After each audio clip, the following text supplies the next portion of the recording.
Welcome to Bible Study with Faith, where I'm reading the Bible out loud to you in a way that's easier to understand. This is the book of Leviticus, and we are on chapter 17. The Lord said to Moses, "Speak to Aaron and his sons, and to all the Israelites, and say to them, this is what the Lord has commanded. Any Israelite who sacrifices an ox, a lamb, or a goat in the camp or outside of it, instead of bringing it to the entrance to the tent of meeting, to present it as an offering to the Lord in front of the tabernacle of the Lord, that person shall be considered guilty of bloodshed. They have shed blood and must be cut off from their people. This is so the Israelites will bring the Lord the sacrifices they are now making in the open fields. They must bring them to the priest, that is, to the Lord, at the entrance to the tent of meeting, and sacrifice them as a fellowship offering. The priest is to splash the blood against the altar of the Lord at the entrance to the tent of meeting and burn the fat as an aroma pleasing to the Lord.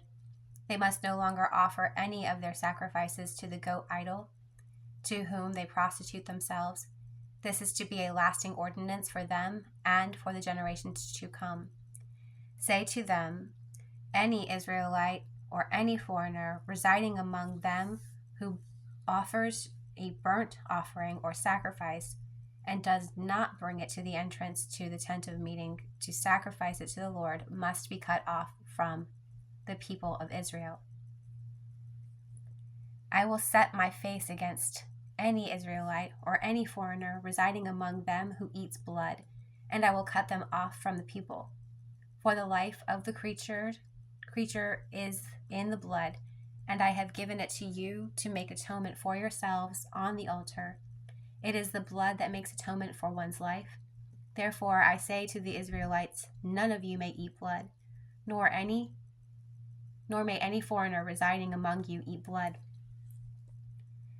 Any Israelite or any foreigner residing among you who hunts any animal or bird that may be eaten must drain out the blood and cover it with earth, because the life of every creature is in its blood. That is why I have said to the Israelites, you must not eat blood of any creature, because the life of the creature is in its blood. Anyone who eats it must be cut off. Anything, whether native born or foreigner, who eats anything found or torn by wild animals must wash their clothes and bathe with water, and they will be ceremonially unclean till evening.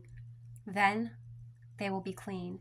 But if they do not wash their clothes and bathe them, they will be held responsible. So there you have it. That is the end of chapter 17. I look forward to reading chapter 18 to you. I want to kind of recap what we just read. It is written instructions from God to the people, written by a man's hand, and He's conveying to them through the Holy Spirit to us through this man via text that we should not eat roadkill. If we have to eat roadkill or something that was killed by wild animals, we need to make sure we wash our hands, wash our clothes, wash our body. If we find something that was killed, and rather than eating it, we need to drain it of its blood. Don't just bury it. Drain its blood so the blood goes into the ground because it is sacred. And then bury it. And then wash your hands, wash your clothes, wash your body with water. You will be unclean till evening. So if it happens at night, you got to wait till the next morning to know that you're clear. So don't be kissing other people. Don't be touching your children. You need to be very careful with what you touch because you are contaminated. Understand, it's called quarantine. We all know what that is after COVID.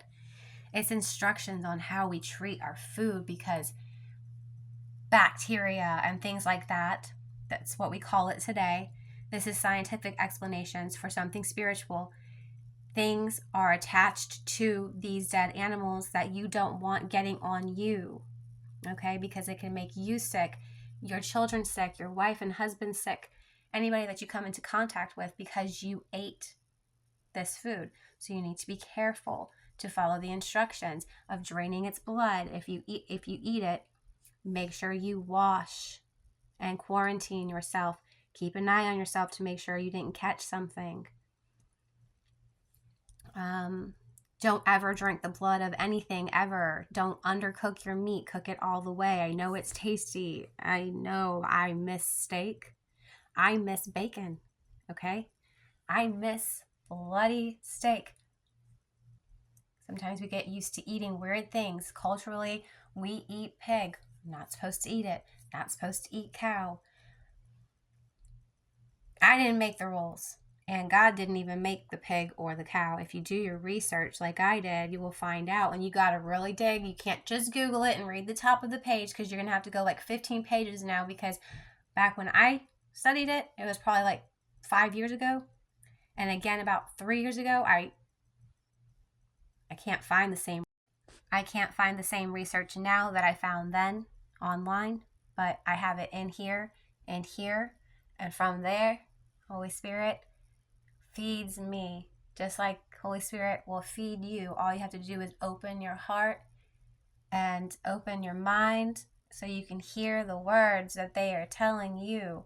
He is speaking loud and clear in this little tiny whisper that you cannot hear with your ears. Try explaining that to a 5-year-old. I'm dealing with that in my life right now, and it is super difficult. If you need help clarifying what I'm talking about, just drop me a message, leave a comment, ask some questions, guys. I'm open to questions, comments, likes, and subscribes. If you want to catch up, read chapters 1 through 17 in the book of Leviticus, or you can look me up on my YouTube channel at Jesus is a DJ, all one word, and I'll do the reading for you.